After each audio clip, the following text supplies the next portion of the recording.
Well, what's interesting about looking at the sex industry is we have traditionally thought of work as the relationship between a boss and an employee, kind of a dyad thing, and unequal power between them. Well, increasingly in the service industry nowadays, we've got a triad. We've got the boss, where the worker has an increasingly sort of tenuous connection with as an independent contractor.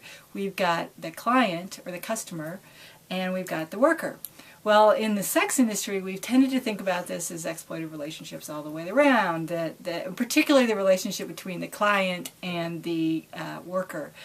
Some people argue that the client is exploiting the women.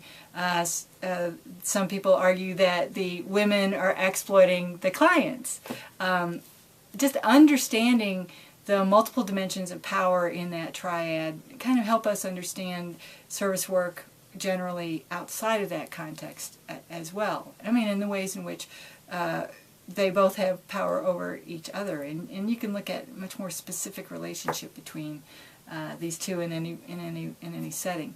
For example, there are some things in the nature of the contract between a worker and a client that can make it a more empowering situation for the worker, and a more fair relationship on the part of the client, and that can be controlled in the context of the contract. There are many things about the setting in which this occurs that can help give the worker more rights, and there are a lot of ways in which the client can configure the way that they provide service that provides more power in that relationship.